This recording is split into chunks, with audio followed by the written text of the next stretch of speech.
Hey guys, welcome to another week at growkidsminds.com. I'm Lisa, and today I wanted to talk to you about helping your children to not give up. So in our community, we have a lot of people talking about how their kids give up on things easily, or they feel like they can't do it, they're scared of failure, those sorts of things. So today I wanted to talk about how we can build up kids' ability to not give up on things, their ability to push through, to be resilient, to persevere, to persist, all those sorts of things. So this is a big one. I'm just going to slow right down because this is a really big one, and it's really important. I'm going to say one thing here, and it's super important to understand that with kids and with adults, nothing's a problem unless we make it one. Okay, that's really important. I'm going to say it again. Nothing is a problem unless we make it one. So what I mean by that is if something happens, our response to that is what determines whether that becomes a problem or just another little glitch. Okay, because life is full of challenges. We talked about this before. I try to use the word challenges, not problems, because it's a more empowered word, and it has a different meaning to, oh, it's a problem. I've got a problem. I feel so negative. It's really a negative kind of word. Whereas if I say, I've got a challenge, well, we all know it still means it's a problem, but I'm approaching it differently. The way I'm responding to it's different. So when we've got kids that want to give up, we want to teach them a couple of things. So I'm just going to jump over here because I've got an example. Okay, so this happens all the time at our house, and it's to do with the motor skills and the ability to connect when kids, like, they don't have the peripheral vision, I guess, that adults have. And so they seem quite clumsy, and they're knocking things over all the time, and stuff's getting spilt and all those sorts of things. And it seems like it's clumsy, but a lot of the time it's that their peripheral vision hasn't developed, their depth perception hasn't developed, so they don't know that they're going to knock those things over. And it happens all the time in our house. Drinks go flying everywhere. So, when I'm looking at something, I have the choice. I can be like, oh my God, I can't believe you did that again. You knocked the drink over. You're so clumsy. You always do this. It's a mess. There's a lot of blame in there. You always do this. You are so clumsy. You always do this. If you're saying those words, and I'm not saying that you guys are saying those words, but if anyone in anyone's life is saying those sorts of words, people start believing that.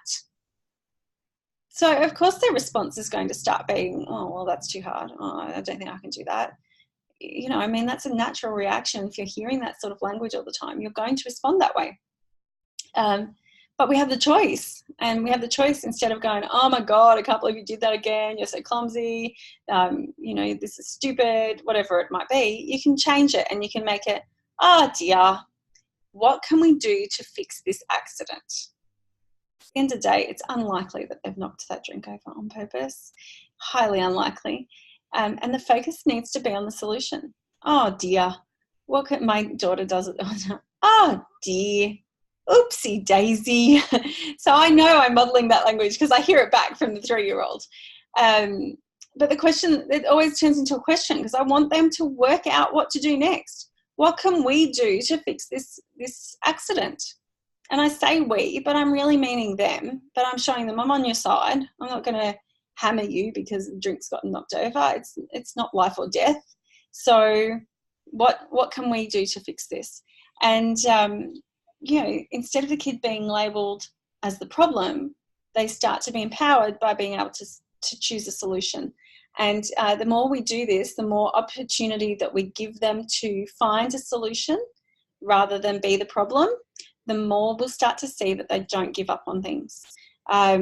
Maybe they've been trying to tie their shoelace and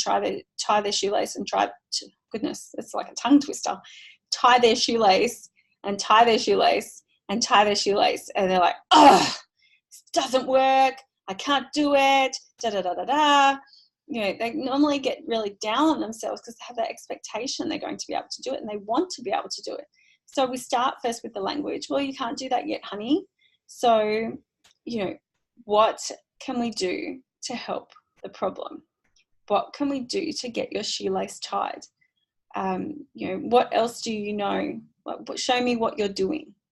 All right, so it becomes a work together type thing, but it's also based on, rather than, oh, well, you can't do that, let me just do it for you, it's faster.